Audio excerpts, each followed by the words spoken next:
Matapos nagpatupad si Governor Matthew Marcos Manotoc ang Executive Order 65-20 o ang total lockdown dito sa Ilocos Norte na nagsimula noong March 30, 2020 para sa mas pinahigpit na enhanced community quarantine sa Luzon dahil sa COVID-19 pandemic ay may mga tiga Ilocos Norte ang hindi na nakapasok pa o hindi na nakauwi sa kanilang lugar. Gayunpaman, kahit may mga hindi inaasahan na may stranded sa border checkpoint sa Badoc na nakatira sa Ilocos Norte, ay hindi naman nagkukulang ang Provincial Government of Ilocos Norte dahil kung ano ang mga kakailanganin ng mga makukwarantin sa border checkpoint ay maibibigay sa kanila sa pagtutulungan ng PGIN sa pamumuno ni Governor Matthew Marcos Manotoc at sa mga opisyales ng local government unit ng Badoc sa pamumuno naman ni Mayor Maximo Cahigal, at ang mga ibang pagkain na may bibigay ay mula naman sa linamnam plate sa Barangay Gabot Norte mula sa Family Kalahate na sina ABC President Virgilio Kalahate,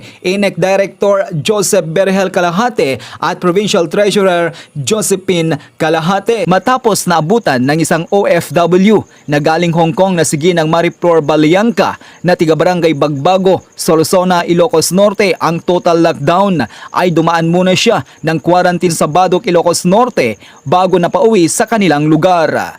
Ayon kay Ginang Balianca ay napilitan siyang umuwi dito sa Pilipinas dahil wala naman daw siyang trabaho sa Hong Kong dahil ang kanyang mga amo ay naka-house quarantine din dahil sa COVID-19 pandemic. Nagapuak namin ti Hong Kong, sir. Iti reason na apay nga nagawidak nga bigla ket na-terminate gapot ti amok ket stay home dalanginin awan trabaho da gabu kada iti COVID.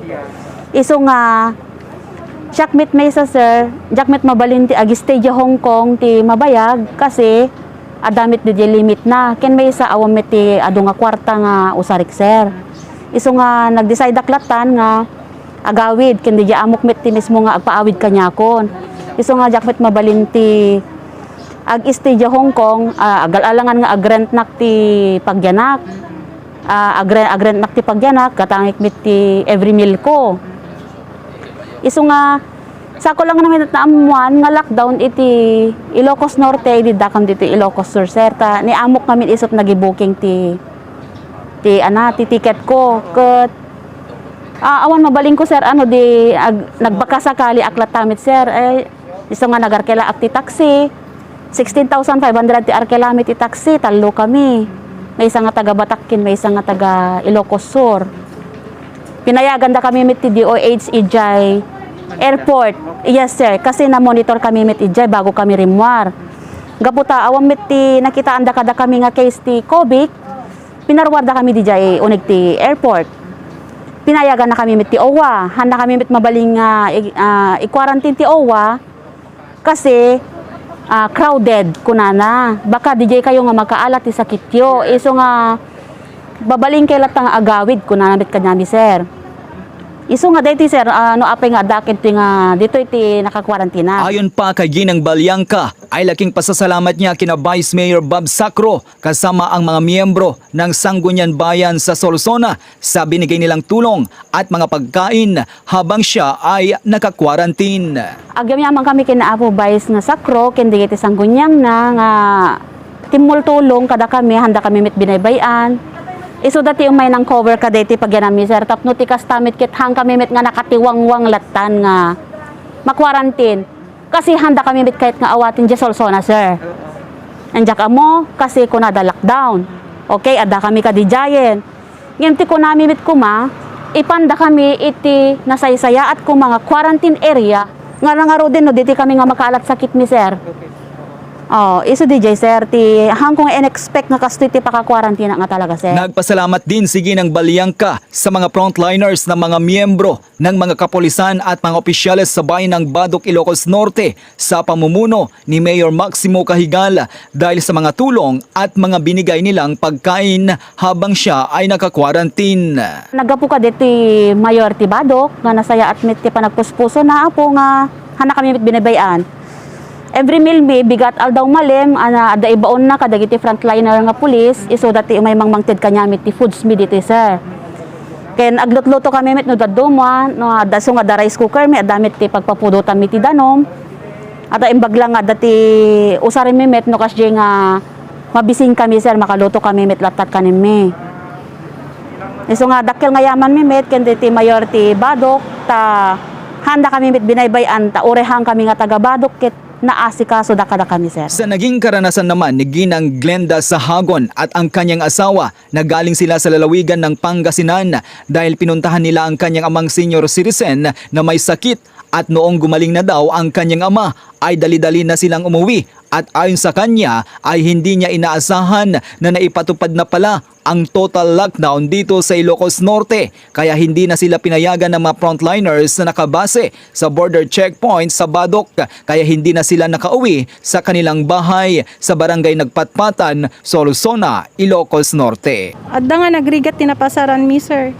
Mas lalo kanyami nga si kami timun una kasi timbagada PUI kami ngamin kano nga timmakas da ita timbagada kada kami ngem kaya't ko lang aliwanagan sir haan kami ngay nga nagtakas si J Barangay mi kasi simmangpat kami nga talaga March 16 nagapu kami ti Pangasinan March 17 nagsubli kami J Pangasinan ulit ngem tibigat ti March 17 imay ti BHW ayan mi ibalay mi inala dala ang tinirmo scanner da kami lang sir dinamag da no dati mariri namin nga sakit ti tiyan sakit ti ulo panateng kasi awan ko nami so okay mat ko nada bagami dyan ti BHW ala sige man nga road sister kat apang kami di Pangasinan ta na disgrasya ni father ko kunak senior citizen mat nga road han na nga makita dagi agas na iso ko nagsubli kami mat lang nga dago sir tapos si Dikwan napang kami ti mga alas 12 siguro nakita da kami pa'y da mayor.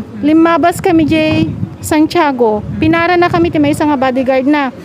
Dinamag na niya papanan mi. Kunak circuit ijay Pangasinan. Okay sir, pinalubusan da kami mat. Ngamidi ngamin naikat gida iti mata nila ni father kon. Nagawid kami kini lakay kudtuyon sir. Iso di jay idi 30. So hanyo ni namang nga may-lockdown mo? Ang kunin naman sir kasi nakamonitor kami pa iti Domingo. Okay pa imot ti amin. Di lang ti kwak sir so nga kasano nga rodan ko na. Nga may di ko timawag kami ti barangay captain me.